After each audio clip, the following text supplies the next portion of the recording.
일본 정부가 한국에 유감을 표했습니다. 한국이 WTO 수출 규제 제소에 이어서 패널 설치를 재차 요청하여 당황한 것입니다.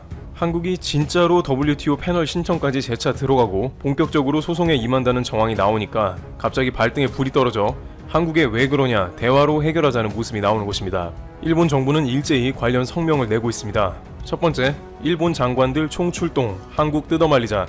일본 정부는 한국 정부의 WTO 수출 규제 제소건에 대한 패널 신청이 재차 이루어지자 장관들이 총출동했습니다. 우선 일본 정부 대변인인 스가 요시히데 관방 장관은 이날 정례 기자회견에서 관련 질문에 대해서 한국 측의 일방적인 대응은 한일 양방이 대화와 커뮤니케이션을 통해 현안을 해결하기로 한 지금까지 수출관리 정책 대화에서의 합의를 무산시킬 수 있는 것으로 매우 유감이라고 밝혔습니다.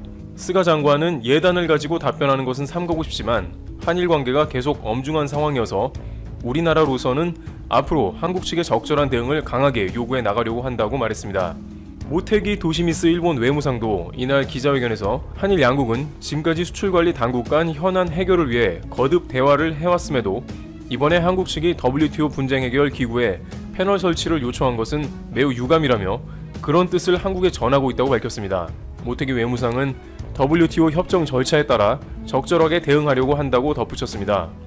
주무장관인 가지야마 히로시 경제산업상도 이날 기자회견에서 한국의 WTO 제소는 매우 유감이라면서도 한일 정책 대화를 계속해 해결하고 싶다는 것이 우리 쪽의 생각이라고 말했다고 교도통신은 보도했습니다. 그러나 이러한 일본의 답변은 매우 황당한 것이 될 수밖에 없습니다. 왜냐하면 한국은 충분히 대화할 만큼 했고 일본은 시간을 질질 끌었기 때문입니다.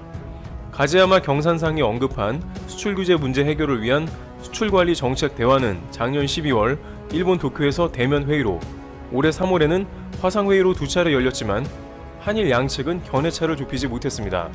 이후 한국은 일본이 수출 규제의 명분으로 삼았던 제도적 미비점을 모두 정비했다며 일본 측에 5월 말까지 수출 규제 해결 방안을 밝히라고 요구했으나 전향적인 답변이 없자 지난 2일 WTO 분쟁 해결 절차를 재개하기로 결정한 것입니다.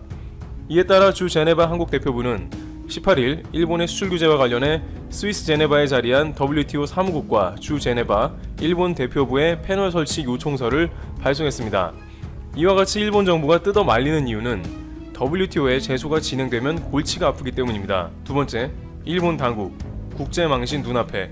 일본 당국이 이렇게 필사적으로 장관이 총출동해 한국 보고 대화로 해결하자는 이유가 있습니다. 이번 수출 규제 건으로 WTO에 제소가 되면 일본의 패배는 거의 기정사실화가 되는 데다가 그 과정 가운데서 국제사회의 따가운 눈총을 받아들여야 하고 일본의 국가 브랜드가 크게 훼손될 수도 있기 때문입니다. 우선 강제징용 판결로 인한 보복성 조치로 인해 시작된 수출 규제는 그 자체로 국제법 위반인데다가 현재 한국 당국에서 일본이 얘기하는 모든 수출 규제 요건을 제거했음에도 불구하고 유지하고 있기 때문입니다. 게다가 이것은 일본이 국제사회에서 약속을 지키지 않고 막무가내로 무엇이든 밀어붙인다는 이미지를 줍니다. 특히 최근 메이지 산업유산을 유네스코에 등재하는 과정에 강제징용 피해자에 관한 충분한 설명을 하기로 약속했지만 이를 무시하고 군함도를 중심으로 한 전시관에는 오히려 군함도는 일본의 훌륭한 산업유산이라고 표현했습니다. 징용 피해자를 추모하는 공간은 아예 없었습니다. 결국 일본 당국은 국제 간 약속을 지키지 않는다는 이미지가 점점 더 빈번해질 수 있다는 것입니다. 반면 한국은 국제사회에서 국격이 이번 팬데믹 상황으로 인해서 눈에 띄게 좋아졌다고 전해집니다. 세계 주요 언론들은 한국의 투명하고 철저한 방역체계로 한국의 국가 이미지가 급상승했다고 극찬한 반면에 일본은 정보를 은폐하고 속여서 실망스럽다는 평가가 CNN을 비롯한 주요 언론에 게재된 것입니다. 간접적으로라도 이런 국가 간의 소송이 벌어질 때 예전과는 달리 영향이 없을 수는 없을 것입니다. 그런데 오늘자 일본 정부 발표를 보면 일본 정부가 점점 기존의 룰을 지키지 않는 모습이 나와 우려됩니다. 세 번째, 일본, 적 기지 공격할 능력을 보유하겠다. 한국의 WTO 제소권에서도 그렇지만 최근 일본 당국은 기존의 규칙을 대거 무시하는 일을 진행 중입니다. 일본은 현재 선제 공격이 불가능한 국가인데 아베 총리는 이를 완전 뒤집는 발언을 했습니다. 아베 신조 일본 총리가 18일 기자회견에서 언급한 적 기지 공격 능력 보유와 관련해서 전수방위 원칙 위배에 논란이 일고 있습니다. 적 기지 공격을 위해서는 장거리 타격 수단이 필요한데 이는 일본은 공격을 받을 경우에만 방위력 행사가 가능하다는 전수방위 원칙을 저버리는 것이라는 지적입니다. 아베 총리는 일본 정부의 의도를 드러내는 말을 합니다. 그는 상대의 능력이 점점 높아지는 가운데 지금까지의 논의 안에 틀어박혀 있어도 괜찮은가 하는 사고방식을 토대로 자민당의 국방부의 등에서 적기지 공격 능력을 보유하자는 제안이 나왔다며 정부도 새로운 논의를 하고 싶다고 말했습니다. 그리고 최근 북한의 동향은 그러한 정당성을 주는 듯하죠. 그는 북한의 미사일 기술 발전을 언급하면서 안보 전략의 재검토도 시사했습니다. 그동안 일본 정부는 적기지 공격 능력이 헌법상 허용된다고 해석하면서도 정책상 판단으로 보유하지 않는다는 입장이었습니다. 아베 총리는 이러한 점을 개정한다는 취지인 것입니다. 고노다로 외무상이 최근 미국의 미사일 요격 시스템인 이지스 어쇼도 백지화시킨 것도 바로 이러한 원점 타격 전략을 검토하려는 의도라는 시각도 있습니다. 수동적으로 적의 공격이 오면 미사일을 요격하는 것보다 먼저 선제로 공격하는 시스템이 훨씬 쉽고 간편합니다. 고노다로 외무상은 이지스 어쇼 운영 비용이 너무 많이 든다며 운영상 어려움으로 정지를 선언했습니다. 그렇다면 그에 대한 대응책으로 원점을 타격할 장거리 미사일 시스템을 마련해야 하는 게 아니냐는 것입니다. 양욱 한남대학교 국방전략대학원 겸임 교수는 일본은 과거부터 정밀 타격 능력의 보유를 원했고 아베 정권 들어 더 강하게 추구하고 있다며 그 맥락에서 적 기지 타격 능력을 언급한 것으로 전수방위 원칙에서 벗어난 능동적 방어 전략이라고 평가했습니다. 점점 더 그 속내가 드러나는 셈입니다. 실제 일본은 F-15 전투기에 탑재하는 사정거리 900km 순항 미사일 등 원거리 타격 수단 도입을 조심스럽게 추진해 왔습니다. 적기지 타격 능력 보유가 공식 결정되면 사거리가 긴 타격 수단의 도입에 더 속도를 낼 가능성도 있습니다. 사거리가 긴 미사일은 다른 나라의 영토를 선제 공격할 수 있는 수단이기도 합니다. 물론 일본 입장에서는 중국과 북한, 러시아 등을 고려했을 때 자국의 방어는 매우 중요 사안이겠지만 기존의 평화헌법을 개정해 결국에는 전쟁 가능한 국가로 변모하며 이것이 한국에도 영향을 끼치게 된다는 것입니다. 그러나 이러한 막무가내식 흐름으로 한국을 상대하면 결국 자국에 고스란히 피해가 올 수밖에 없습니다. 특히 이번 WTO 재소권에 관해서는 일본은 기존 시스템으로 절대 한국을 이길 수가 없다는 것입니다. 네 번째, 한국과의 소송은 공포.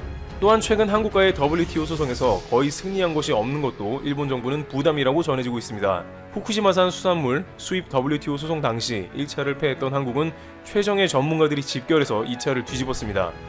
1차 패배 후 2차를 승리한 케이스가 거의 없었음에도 한국이 승리한 것은 실력 있는 사람들이 팀을 꾸렸기 때문인데 이를 바탕으로 앞으로 한국은 소송에 최대한의 역량을 집중해서 일본과의 소송전에 돌입할 것입니다. 반면 일본은 경산성의 직원들과 일부 전문가들이 소송을 준비해 한국과는 큰 격차가 벌어졌다는 것입니다.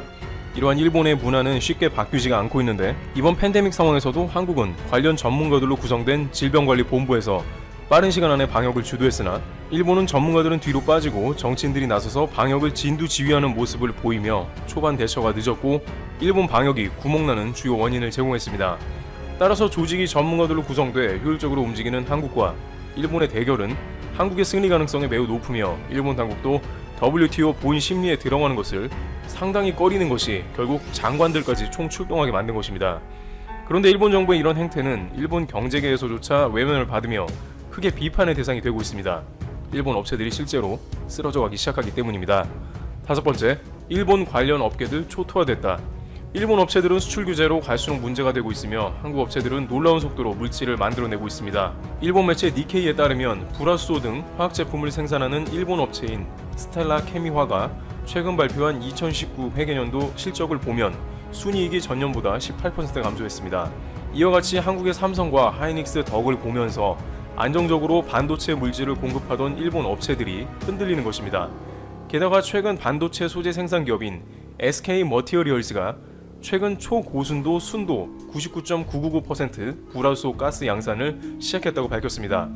이것은 해외 의존도가 거의 100%에 달하는데 SK 머티리얼즈는 작년 말 시제품 개발에 성공했고 2023년까지 국산화율을 70%까지 끌어올리는 것이 목표입니다. 또한 이 업체는 불화 아르곤 포토레지스트 개발에도 나섰습니다.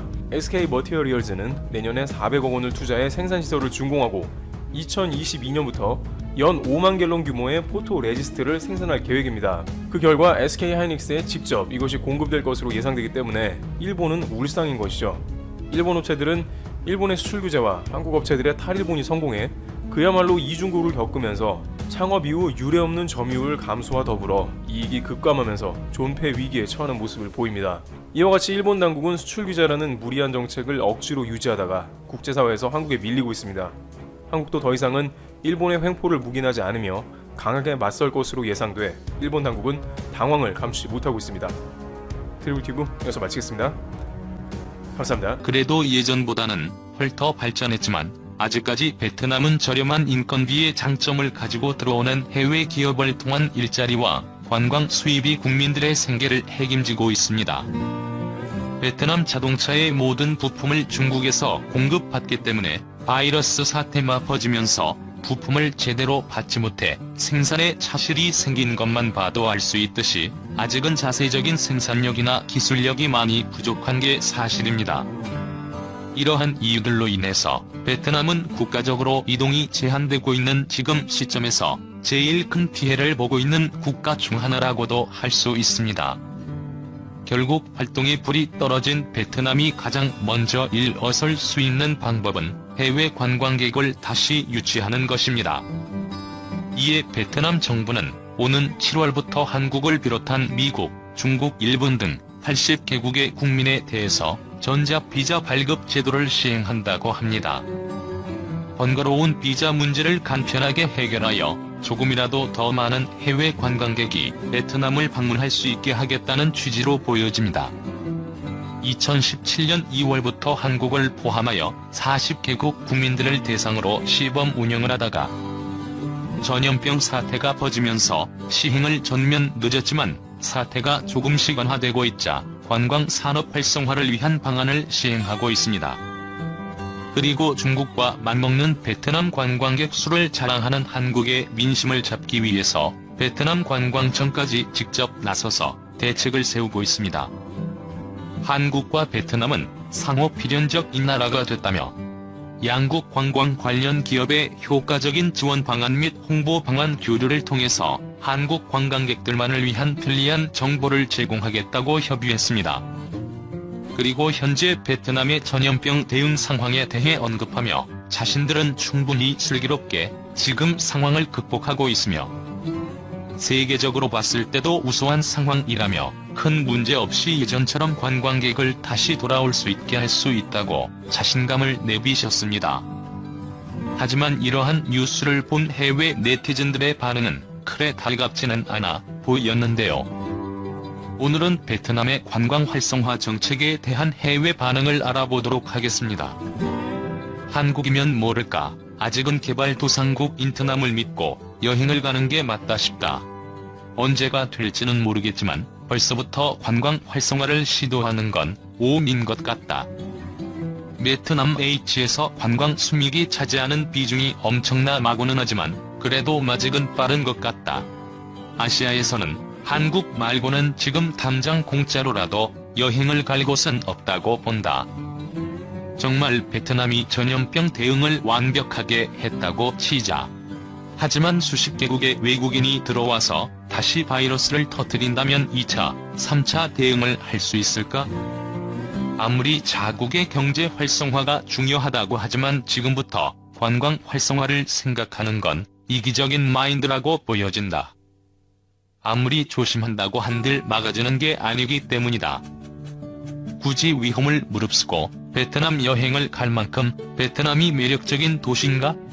평상시에는 바가지 요금을 뒤집어 오다가 이제는 반값 할인이라니. 한국도 여행이 쉽지는 않겠지만 난 굳이 해외여행을 아시아로 간다면 한국으로 가고 싶다. 유일하게 한국은 마스크 하나만 있으면 안전하게 돌아다닐 수 있을 것 같다. 베트남은 중국과 한국인이 가장 많이 찾는다고 하는데 한국인들은 이번 사태로 인해서 발길이 줄어들 것이고 그렇다면 중국인이 제일 많다는 건데 난 절대 가지 않을 것이다. 지금 유럽도 상황이 좋은 건 아니지만 저렴하고 편리하다고 베트남 여행을 가는 사람들은 없길 바란다.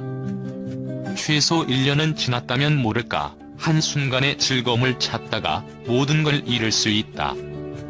지난번 베트남 여행에서 바가지란 바가지를 모두 쓰고 온 적이 있다. 가뜩이나 간만에 관광객이 들어온다면 상인들이 가만히 있을까? 한국의 의료용품 도움을 받은 나라 국민 중 한 명으로서 한국을 조롱한 베트남에 가고 싶지는 않다. 돈이 조금 더 들더라도 입국 금지가 풀린다면 한국 여행을 가겠다. 이상 베트남 관광 활성화에 따른 해외 반응을 모아보았습니다. 한국과 베트남 국세청장이 화상회의를 열어 코로나19 대응 방안을 공유하고 함께 자국 기업들에 대한 세정 지원을 펼치기로 했다. 25일 국세청은 베트남이 올해 11월 도입할 전자세금 계산서 제도와 관련해 도움을 요청해 한국의 전자세정 노하우를 전해주기로 했다고 밝혔다. 김현준 청장은 카와잉 또한 베트남 국세청장과 화상으로 이런 내용에 합의했다. 베트남은 한국 기업 7,164개사가 진출한 주요 투자국으로 베트남 국세청은 우리의 중요한 세정협력 동반자로 평가된다. 베트남은 중국과 미국에 이어 기업 진출은 3위, 교역 규모는 일본에 이어 4위에 해당하는 주요 무역국이다. 양국은 지난 2월 과세당국 간 상호 교류, 협력 강화에 합의하는 양해각서에 서명했다.